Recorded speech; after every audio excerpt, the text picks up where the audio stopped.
자, 민법상 불능의 문제에서 나오는데 요거는 위험부담과 관련된 내용도 주로 되지만요. 다른 내용들, 그러니까 계약법의 전반적인 틀이다라고 생각을 하시면 되겠습니다.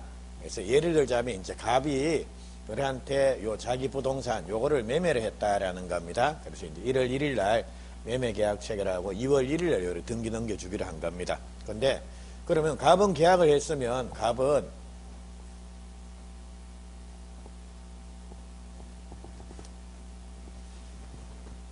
자, 갑이 요 집에 대해서 이전 등기를 해주기로 했으면, 이제 2월 1일 날은 등기를 넘겨줘야 되겠죠? 근데, 자, 2월 1일 날 등기를 못 넘겨주는 상황이 발생을 했다라는가, 등기 넘겨주는 게 불가능한 상황이 생긴 겁니다.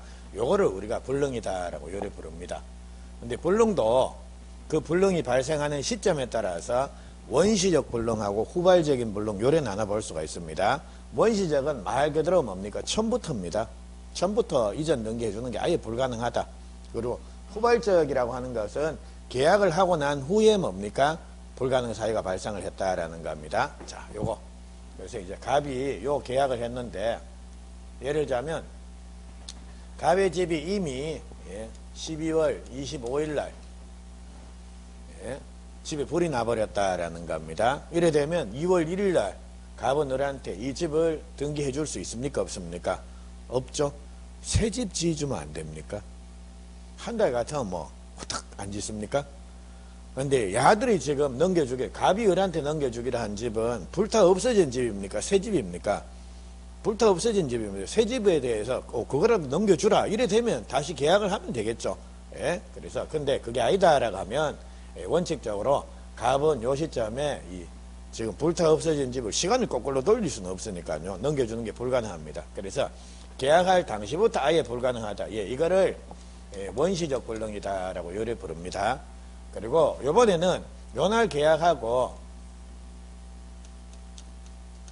자 1월 15일쯤 돼가지고 갑자기 한파가 온 겁니다. 그래서 이제 전열기구를 켜놓고 갑이 자다가 부주의하게 전열기구를 탁 쓰러뜨리는 바람에 화재가 나버렸다라는 거. 그래서 집이 홀라당 다 탄 겁니다.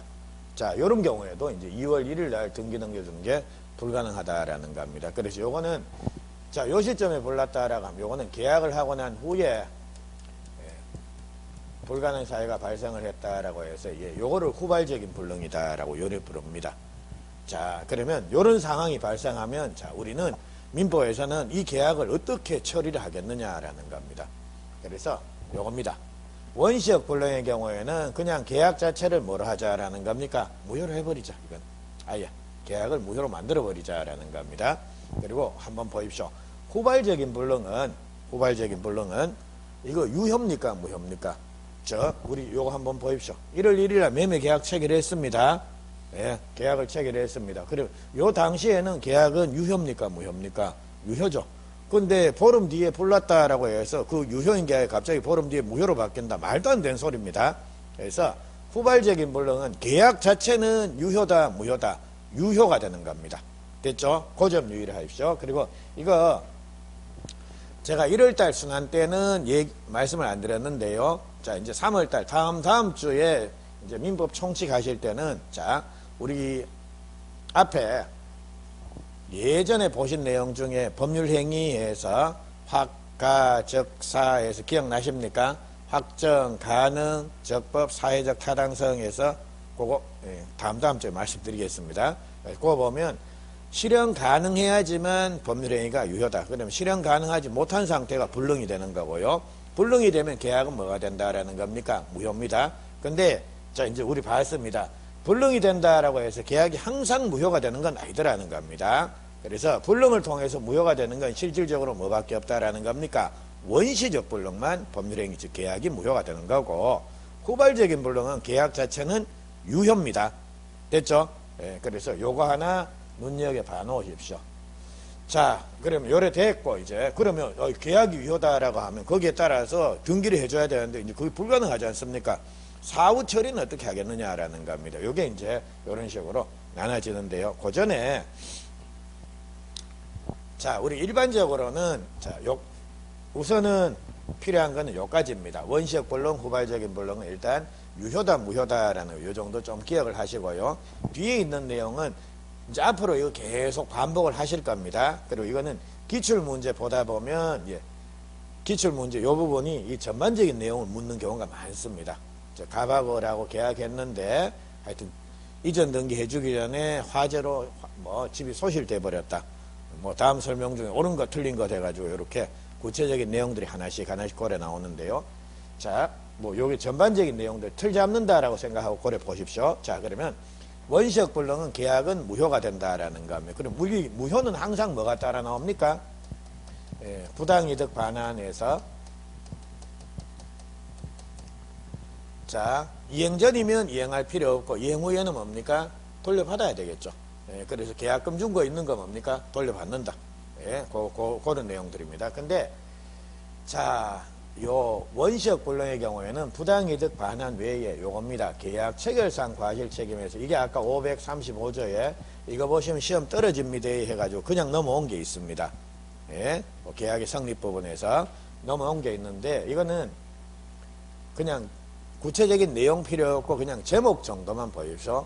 계약이 원시적 불능이 돼서 무효가 되게 되면 계약 체결상 과실 책임이라고 하는 게 성립이 되는 겁니다. 이건 어떤 내용이냐라고 하면 한번 봅니다. 제가 갑입니다. 그리고 여러분이 매수입니다. 자, 요런 상황입니다. 근데 자, 1월 1일 날 매매 계약을 체결했다라는 겁니다. 매매 계약을 체결했는데 이제 제가 여러분한테 자, 계약금 꼭 가지고 나오세요. 현금으로 해가지고 여러분이 계약금을 갖고 나왔다라는 겁니다. 그래서 계약금을 주니까 제가 이제 그거 한 장씩 다 센 겁니다. 세가지고 맞아요 해가지고 근데 귀 좀 빌릴까요 해가지고 여러분 옆에서 가가지고 근데 며칠 전에 우리 집 불났대 이런 얘기를 한다라는 겁니다. 그럼 그때 여러분 표정은 어떤 표정 지어야 됩니까? 막 같이 아이고 슬프네요 해가지고 그 집은 집 불나면 어디 사실라고 이래 나오겠습니까? 아니면 화나겠습니까? 화나겠죠. 뭐 이런 인간이 다 있노 싶을 거 아닙니까? 야, 불이 났으면 진작 얘기였으면 날도 추운데 내가 여기 안 나왔지. 연초부터 내가 여기 왜 나와갖고 이 고생을 하는데 이 생각 팍 들 거 아닙니까? 그래서 이제 지금 계약이 원시적 불능이 됐다라고 하면 무효입니다. 그러니까 이제 여러분 준 계약금 그거는 뭡니까? 저한테 아이고 그래 불나갖고 갈 데도 없는데 그거 갖고 생활비라도 보태 쓰세요. 주실 겁니까? 아니면 빼들어 가야 되는 겁니까? 뺏어 가야 되겠죠. 그래서 그게 바로 부당이득으로 반환 청구를 할 수가 있는 겁니다. 다 받는 겁니다. 그러면 자, 여러분은 그 돈만 뭐 예를 들자면 계약금 1,000만 원을 줬다라고 하면 이거는 당연히 부당이득 반환해서 돌려받는다라는 겁니다. 근데 그것만 받고 그냥 여러분들은 가실 겁니까? 아니면 거기다가 야, 이 때문에 내가 안 써도 될 돈, 자, 내가 1,000만 원을 은행 가서 대출 받았으니까 대출이자 생겼을 거고 그리고 어제쯤 해가지고 너가 미리 아이고 우리 집 불났으니까 계약 없었던 걸로 합시다라고 하면 내가 오늘 이 자리에 안 나왔을 거 아니냐. 그러니까 왔다 갔다 교통비 썼지 하루 종일 기분 나쁘지. 그러니까 이거 어떻게 너 책임질래 해가지고 이 부분에 대해서도 별도로 손해배상을 받고 싶습니까? 받기 싫습니까? 아이고 뭐 액땜했다 치죠 해가지고 1,000만 원 저한테 주신 거 그것만 딸랑 받아갖고 아이고 걱정이 많으시겠네요 해서 인사하고 가시겠습니까? 아니면 연초부터 야 이거 뭐 장난치냐 해가지고 한바탕 뭐 퍼붓고 가시겠습니까? 당연히 퍼붓고 안 가겠습니까? 그래서 그런 돈입니다. 이 계약 체결상 과실 책임은 처음부터 계약이 무효다라는 거 알았다라고 하면 여러분은 저한테 계약금 주려고 은행 가서 대출 안 받았을 겁니다. 대출 안 받았으면 대출이자 안 생겼을 거다라는 겁니다. 그리고 처음부터 계약이 무효다라는 사실을 알았다라고 하면 계약하는 장소에 왔다 갔다 택시 타고 안 나왔을 겁니다. 교통비 안 들었을 거다라는 겁니다. 그 몇만 원 정도 안 써도 될 돈을 썼지 않습니까? 그거를 여러분은 받아내야 된다라는 겁니다. 그 근거가 뭐다라는 겁니까? 이겁니다. 계약 체결상 과실 책임이라고 하는 겁니다. 근데 계약 체결상 과실 책임은 계약이 유효가 되는 경우에 발생합니까? 무효가 되는 경우에 발생합니까? 그렇죠. 무효. 주소를 정확하게 기억을 해 놓으셔야 됩니다. 이거는. 그래서 예를 들자면 시험 문제가 계약이 원시적 불능인 경우에는 법률행위 자체는 유효지만 계약 체결상 과실 책임이 문제된다. 맞습니까? 틀렸습니까? 틀렸죠. 그러니까 죄송합니다. 원시적 불능의 경우에는 계약 자체는 유효지만 계약 체결상 과실책임 문제된다라는 거. 이거는 원시적 불능은 무효입니다. 무효가 돼야지만 이게 문제가 되는 겁니다. 그리고 계약이 후발적인 불능의 경우에는 계약은 유효지만 계약 체결상 과실책임이 성립할 수가 있다. 맞습니까? 틀렸습니까? 틀렸죠. 그래서 후발적인 불능의 경우에는 이 문제는 안 생깁니다. 이건 언제만 생기는 겁니까? 계약이 무효가 돼야지만 이 문제가 발생한다라는 겁니다. 됐죠? 그래서 3 곱하기 3이 얼마입니까? 9. 4 곱하기 4가 얼마입니까? 16. 5 곱하기 5는 25죠? 구구단 외우시지 않습니까? 공식. 무효가 되면 뭡니까? 계약 체결상 과실책임. 됐죠? 유효가 되면 계약 체결상 과실책임. 이거 나오면 땡입니다.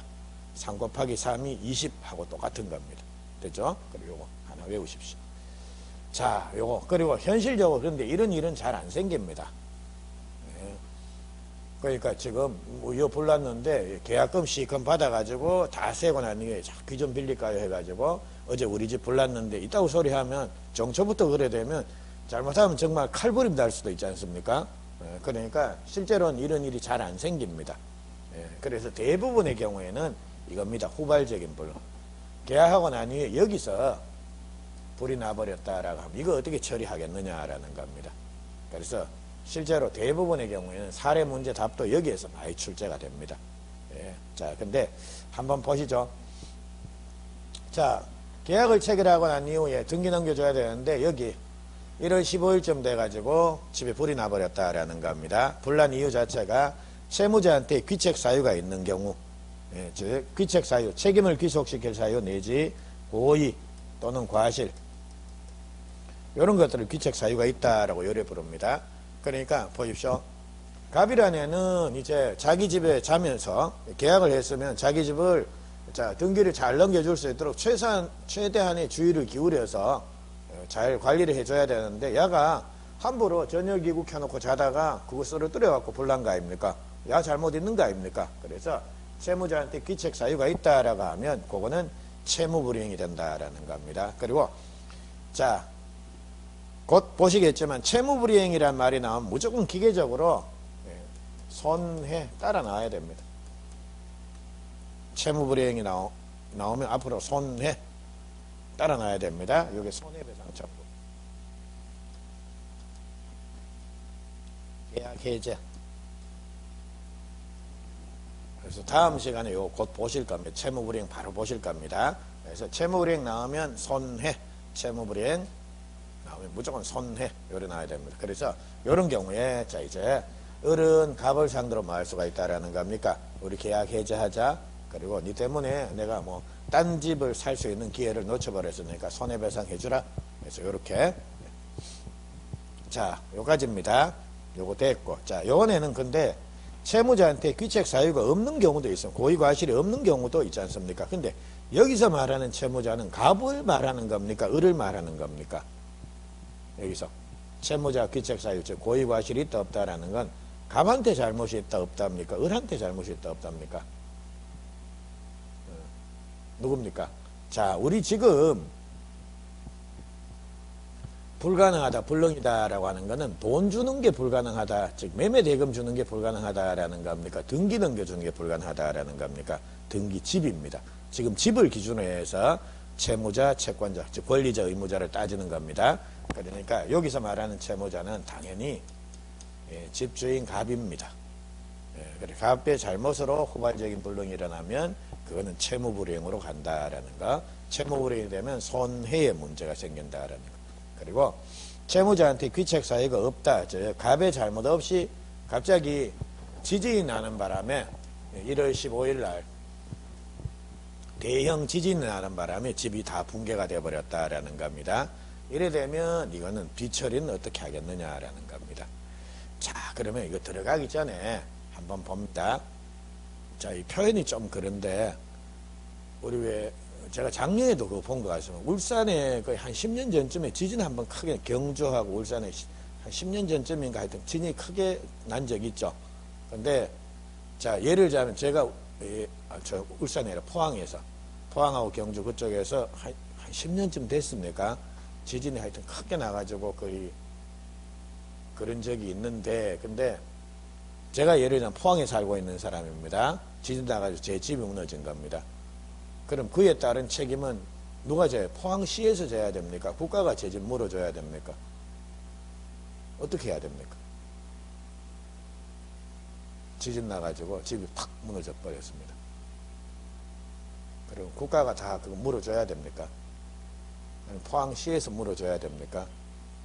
아니면 그냥 제가 제 팔자 탓을 해야 됩니까? 아이고 나는 복도 없지 이런 소리 나와야 됩니까? 예를 들자면 이 건물이 지진 나가지고 무너진 겁니다. 예? 우리가 속이 있으면 안 되지만 그러면 울산시에서 이거 세워줘야 되는 겁니까? 국가가 세워줘야 되는 겁니까? 아니 그냥 주인이 지 탓, 아이고 내 팔자 여기까지구나 해서 주인이 자기 탓해야 되는 겁니까?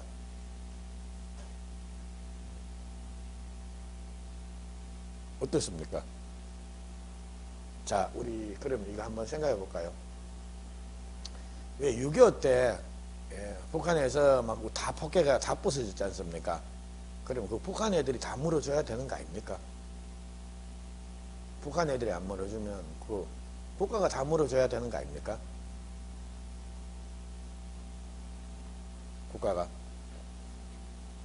국가는 무슨 호구입니까? 그래서 이거는 누구 탓할 필요도 없습니다. 지진 나가지고 무너진 건 뭡니까? 그냥 아이고 내 복이구나. 그래서 내가 그걸 해야 내 스스로 그냥 뭔가 그 뒷감당을 해야 된다라는 겁니다. 근데 옛날에 우리 한번 생각해 보십시오. 뭐 70년대 80년대 나라 자체가 먹고 살기가 힘들 때는 그냥 지진다 무너지면 뭡니까? 아이고 내 탓이네. 그냥 주위에 왜 그때 뭐 항상 하는 거가 아닙니까? 성금 해가지고 모읍시다 해가지고 뭐 모아갖고 이제 그거라도 이제 국가가 돈이 없으니까 그래도 했지 않습니까? 근데 지금은 우리나라가 몰라 하여튼 제법 잘 살게 됐지 않습니까? 그러니까 국가가 그래 다는 못 해주지만 우리가 뭐 하는 것만 그러니까 우리나라 국민들이니까 최소한의 우린 요건 해줄게 해가지고 국가가 이제 적극적으로 나선다라는 겁니다. 근데 돈을 그러니까 집주인 입장에서는 국가가 일부를 원조해 주는 게 낫겠습니까? 아니면 싹 다 새로 고쳐주는 게 낫겠습니까? 새로가 낫죠. 근데 그거는 그까지는 뭐 어떤 국가든지가 그 정도의 재정 상태는 안 될 겁니다. 그래서 원래 그게 내 탓입니다. 내 팔자지 뭐 우역이 있습니까? 근데 한번 보십시오. 만약 계약 체결하기 전에 이쯤가 여기서 지진 나가지고 지금 무너졌다라는 거 그러면 그에 따른 불이익은 누가 다 감수해야 됩니까? 집주인이지.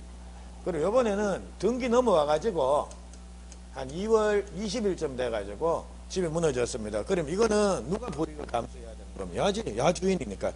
그러니까 집이 무너지면 집이 지진으로 무너졌다라고 하면 그건 뭡니까? 집주인이 감당을 해야 되겠죠. 그게 당연히 상식이고. 자, 근데 지금 요 상황에서는 요겁니다. 계약을 체결했고 등기 넘어가기 전입니다. 그럼 아직까지는 누구 집입니까? 갑의 집이죠. 그러니까 요 시점에서 지진 나가지고 채무자 귀책 사유가 없이 지진이 나는 바람에 집이 붕괴가 되어버렸다라는 겁니다. 그럼 거기에 대한 불이익은 갑이 부담을 해야 되겠습니까? 을이 부담을 해야 되겠습니까? 누가 해야 될 것 같습니까? 상식적으로 생각하십시오. 그래서 당연히 집주인 갑이 부담을 해야 되겠죠. 근데 갑의 입장에서는 부담하고 싶습니까? 부담하기 싫겠습니까? 싫죠. 그러니까 이제 지금 한참 막 떠내려갑니다. 그래 누군가 나를 건져줬습니다. 근데 본전 생각나지 않습니까? 그래 내 보따리 지금 이 상황입니다. 그래서 자 만약 여기에서 집이 무너졌다 지진 나서 무너졌다라 갑은 뭐 누구한테 뭐 하여튼 뭐 할 것도 없습니다. 누구한테 앵겨 붙을 것도 없습니다. 그리고 여기에서 집이 지진 나서 무너졌다라고 하면 우리란 해도 또 어디 앵겨 붙을 데 없다라는 겁니다. 근데 이제 요 상황입니다. 요 상황에서는 엄밀하게 보면 을은 뭡니까? 야, 내 집도 아닌데 내가 왜 책임져야 되는데? 이래 나올 거고요. 갑은 그래도 억울하지 않습니까? 그러니까 야, 계약을 했으면 당연히 돈은 줘야지. 이런 소리 할 법하다라는 겁니다. 자, 그래서 야, 계약했으니까 돈 줘야지. 이래 나올 거고 을은 뭡니까? 야, 집 무너졌는데 내가 돈을 왜 주는데? 나는 집 받는 대가로 돈 주기로 했는데 집이 지진 나가지고 무너져 버렸는데 집도 난 못 받는데 내가 돈을 왜 주는데? 이래 나올 거 아닙니까? 그러면 여러분이 만약 판사다라고 하면 야, 갑, 너 을한테 돈 받아라. 이래 나올 것 같습니까? 을, 너 안 줘도 된다. 이래 나올 것 같습니까? 누구 손을 들어줄 것 같습니까? 갑은, 야, 계약했으니까 진다가지고 집은 무너졌지만, 그래, 잔금은 줘야지. 이래 나올 거고요. 을은 뭡니까? 야, 집도 못 받았는데 내가 돈은 왜 주는데? 돈 안 준다. 이래 나올 겁니다. 그럼 여러분들은 갑의 손을 들어줄 겁니까? 을의 손을 들어줄 겁니까? 어렵게 생각하지 마시고요. 당연히 누구 말이 맞는 말입니까? 우리 말이 맞지. 예, 그게 이겁니다. 위험부담이라고 하는 겁니다. 위험부담. 그래서 이미 위험부담은 결론 부분은 여러분이 아십니다. 근데 이거를 표현 자체를 막 이상하게 해놓으니까 저기 그건가 이건가 해서 겁이 나서 그런데요. 자, 어려운 거 없습니다. 그래서 위험부담은 자, 계약이 일단 유효하게 성립됐다라고 하더라도 자, 갑을의 잘못 없이 당사자 잘못 없이 만약 집이 무너져 버렸다라는 겁니다. 자, 예를 들면 자, 갑은 을한테 지 잘못 아니니까 뭐 집이 무너졌으면 집 넘겨줄 필요 없습니다. 또한 을도 갑한테 대해서 집을 받는 적이 없으니까 야는 대금을 줄 필요도 있습니까? 없습니까? 없습니다. 그러니까 두 명 쌍방의 채무가 모두 다 쌍소멸합니다. 그냥 다 없어져 버립니다. 예, 그게 상식적으로 맞지 않습니까? 그거를 위험부담이다라고 요리 부른다라는 겁니다. 자, 그러면 요거 결론 부분 한번 볼게요.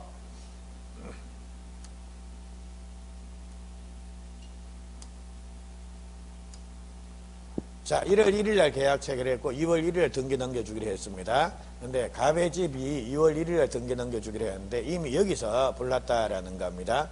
이래 되면 이 계약은 여기 맺은 계약은 뭐가 된다라는 겁니까? 무효가 되어버리는 겁니다. 무효가 되고 자, 을이 갑한테 준 계약금이 있다라고 하면 이거 떼이는 겁니까? 돌려받아야 되겠습니까? 돌려받아야 되겠죠? 왜냐하면 부당이득 반환이니까.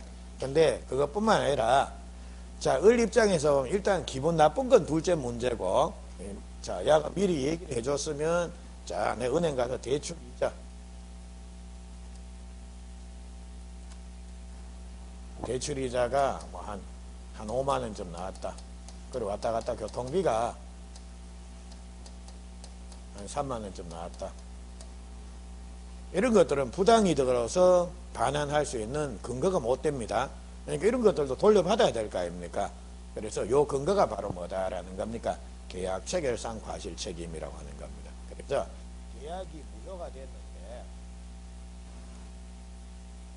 무효인 계약에 기해서 뭔가 내가 손해를 입은 게 있다라고 하면 이때는 계약 체결상 과실 책임이라는 거 요걸 근거로 해서 요런 돈 한 8만 원 돈 되는 돈을 돌려받을 수가 있다라는 겁니다. 그리고 이번에는 자, 여기서입니다.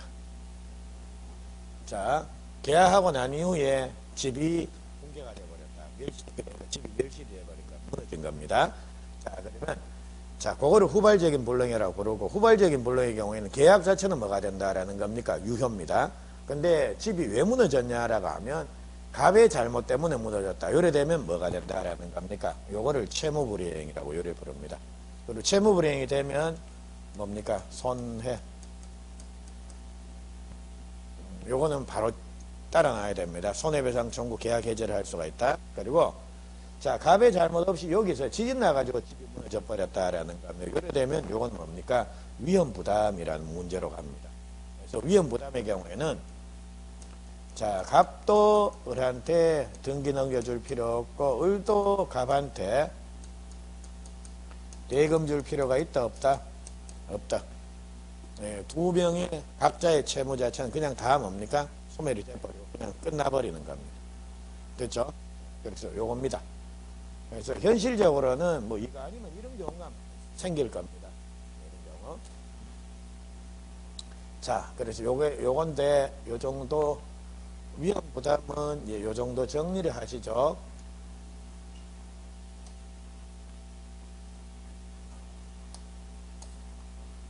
요 위험보다 법 조문인데 요거는 그냥 통할게요. 그리고 제3자를 위한 계약에서 나오는데 제3자를 위한 계약은 일단 얘들 명칭이 반 이상입니다.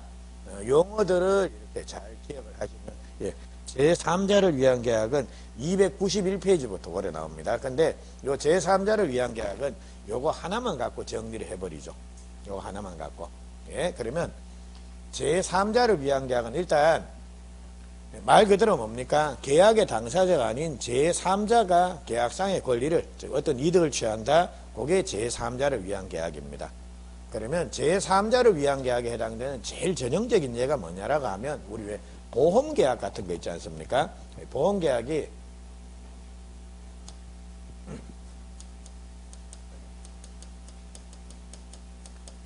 이게 전형적인 제3자를 위한 계약입니다. 그래서 여기 아빠가 자기 자녀를 위해서 자녀냐 이군요. 자녀를 위해서 자 내가 죽으면 생명보험금을 누구누구한테 나의 자녀한테 주세요 해가지고 보험계약을 하나 보험사하고 체결을 했다라는 겁니다. 이게 전형적인 제3자를 위한 계약입니다. 그럼 보십시오. 보험계약의 당사자는 누가 되는 겁니까? 아빠하고 보험사입니다. 근데 이 보험계약을 통해서 결과적으로 수익을 얻는 자, 이익을 보는 자는 누가 되는 겁니까? 자녀입니다. 그래서 이게 제3자를 위한 계약이다라고 요리 부릅니다. 근데 제3자를 위한 계약에서는 뭐 아빠, 보험사, 자녀 뭐 이래 나오지는 않을 거 아닙니까? 그래서 제3자를 위한 계약을 요청하는 자다라고 해서 요약자라는 이런 사람이 나오고요. 그리고 제3자를 위한 계약을 승낙하는 사람이다라고 해서 오케이, 네 얘기한 대로 내가 그런 상황이 되면 아이한테 보험금 줄게 해서 승낙하는 사람, 야를 낙약자라고 요리 부른다라는 겁니다. 그러면 제3자를 위한 계약의 당사자는 누가 되는 겁니까? 요약자와 낙약자가 되는 겁니다. 그리고 계약은 야들이 체결하는데 이거를 통해서 뭡니까? 이익을 얻는 자, 야를 수익자라고 요리 부릅니다. 그런데 수익자, 야를 이렇게 제3자다라고 요리 부릅니다. 그래서 그러니까 야를 위한 계약입니다. 근데 여기서 하나 추가를 하셔야 될 게 우리 자, 법조문을 보시게 되면 제3자를 위한 계약은 요약자니 낙약자니 이런 표현이 안 나옵니다. 전부 다 채권자, 채무자, 제3자 이런 식으로 표현하고 있다라는 겁니다. 그러니까 그게 매치가 돼야 됩니다. 채권자, 채무자가 야 도대체 누가 채권자, 채무자고 제3자? 제3자는 쉽게 알 수 있겠죠. 야. 근데 보십시오. 제3자, 야한테 대해서 의무를 부담하는 자, 그래 보험금 줄게라고 약속한 자, 보험금을 줘야 되는 의무를 부담하는 자는 아빠가 부담합니까? 보험사가 부담합니까? 보험사죠. 그래서 야를 채무자라고 요리 부릅니다. 채무자. 그리고 야는 뭐겠습니까? 채권자. 그러니까 채권자, 채무자, 제3자 요래 나오든지 요약자, 낙약자, 수익자 요래 나오든지 뭡니까? 자유롭게 야가 야구나라는 게 매치가 돼야 된다라는 겁니다. 됐죠? 그리고 자 제3자를 위한 계약에서는 기본적으로 이렇게 등장인물이 3명이니까요. 3명 관계가 요래 형성이 됩니다. 그래서 요 두 명 사이에 즉 보험계약이 맺어지는 요 두 명 사이의 법률관계 요거를 보상관계다라고 요래 부릅니다. 쉽지 않습니까? 같은 보보 돌림이네요. 보험계약을 맺으니까 보상관계다라고 요래 부릅니다. 그리고 요 보상관계 요거를 자 기본관계다라는 표현을 쓰기도 합니다. 그래서 요렇게 그리고 자 요약자와 수익자 사이의 법률관계 두 명 사이의 관계입니다. 요거를 대가관계다라고 요래 부르기도 한다라는 겁니다. 그러니까 보상관계는 누가 누구 사이의 관계를 말하는가, 대가관계는 누가 누구 사이의 관계를 말하는가라는 이게 구별이 돼야 됩니다. 자 그리고 요번엔 요겁니다. 보상관계의 흠이나 하자가 생겼다라는 겁니다. 즉 보상관계 여기에서 뭔가 문제가 발생한 겁니다. 요 경우에는 제3자를 위한 계약에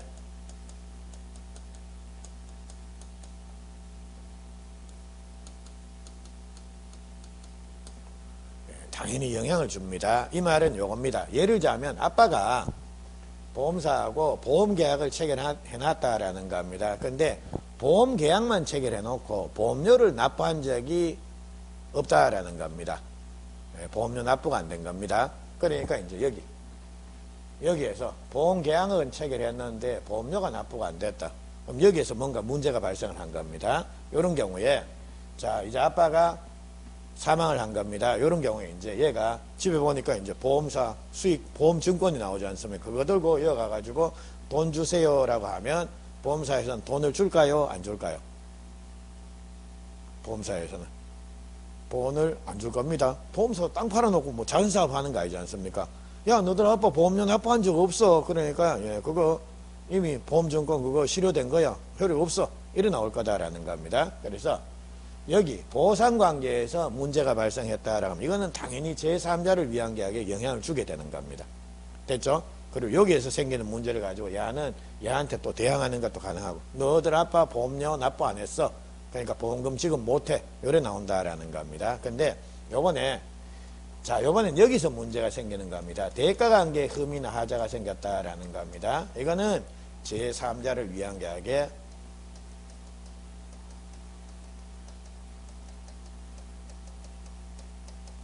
전혀 영향을 안 줍니다. 요거는 요 말입니다. 여기에서 문제 생긴 걸 한번 볼까요? 자, 제3자, 이 수익자, 즉 자녀 야가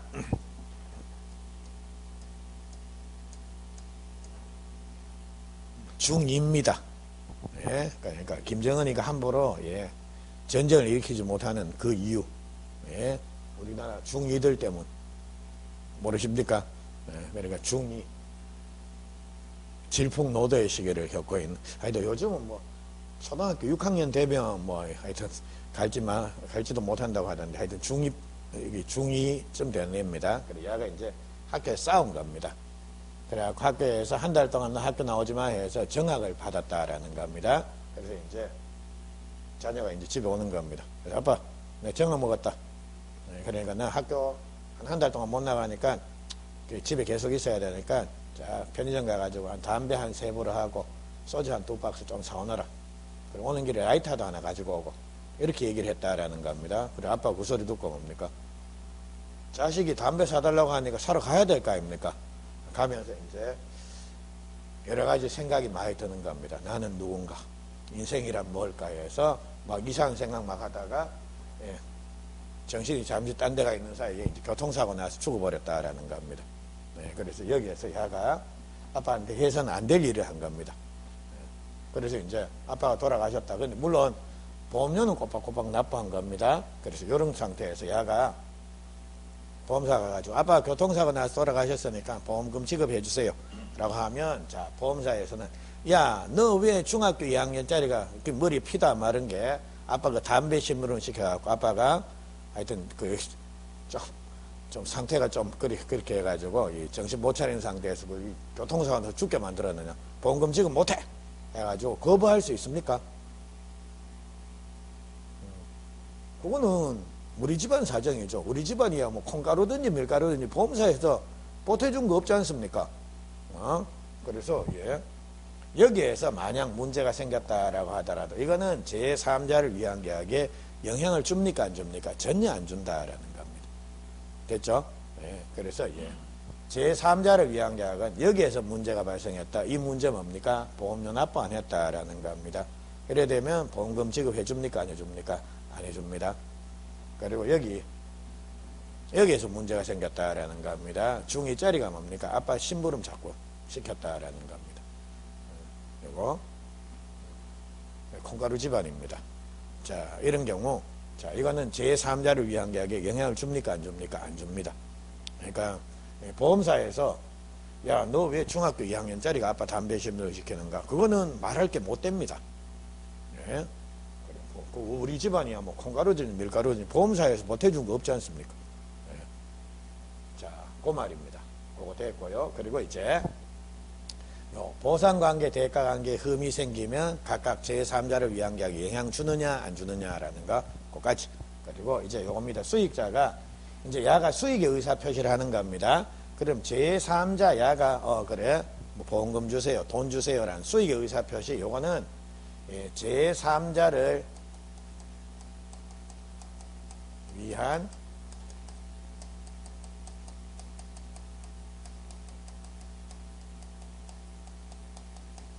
제3자를 위한 계약이 성립되기 위한 요건인가 아니면 제3자의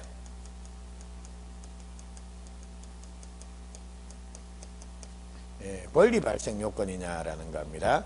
즉 제3자가 수익의 의사표시를 해야지만 제3자를 위한 계약이 성립되는가? 그건 아니고 제3자의 수익의 의사표시는 이미 계약은 성립되어 있고 제3자가 수익 의사 표시를 하면 제3자의 권리가 발생되게 한 요건일 뿐이다. 뭡니까?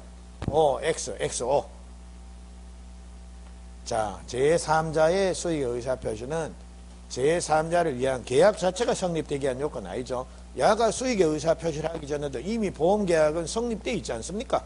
그래서 제3자 수익의 의사 표시는 제3자 자체의 권리 발생 요건에 불과하다라는 겁니다. 됐죠? 그리고 또한 제3자가 수익의 의사 표시를 하고 난 후에는 계약의 당사자라고 하더라도 즉 요약자, 낙약자를 하더라도 제3자의 권리를 변경시키거나 소멸시킬 수가 없습니다. 자, 야가 수익의 의사표시를 하고 나면 제3자의 권리가 생겼지 않습니까? 그리고 생기고 권리가 생기고 나니 그거를 야들이 쑥덕쑥덕 해가지고 이거 이 계약 없애자 이렇게 하는 거는 제3자의 권리를 부당하게 침해하는 겁니다.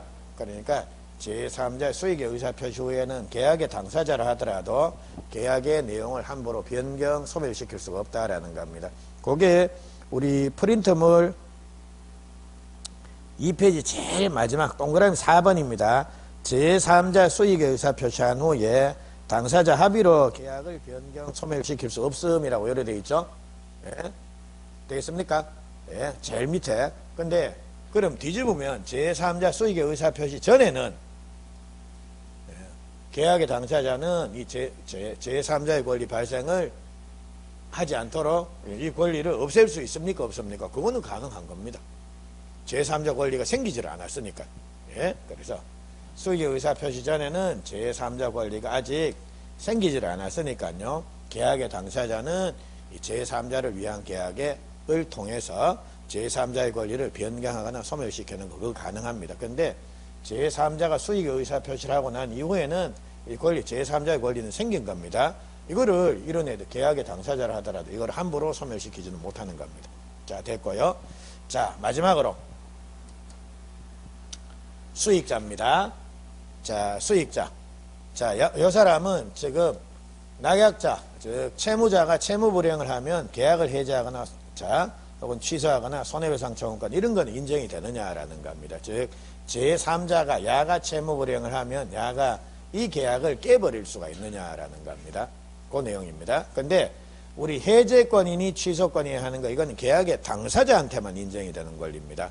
그래서 야는 당사자 아니죠. 그래서 제3자는 낙약자의 채무 불이행이 있더라도 계약을 해제하거나 취소하거나 하는 이런 권리는 행사를 못한다라는 겁니다. 다만 낙약자의 채무 불이행을 이유로 야가 손해를 입었다라는 겁니다. 이런 경우에 손해배상 청구하는 거 요거는 가능합니다. 자, 여기까지입니다. 자, 여기까지 되겠습니까? 자, 그럼 요거 한번 딱 짧게 반복 한번 하고 조금만 쉬시고 계약의 해제 부분 들어갑니다. 요거 한번 볼게요.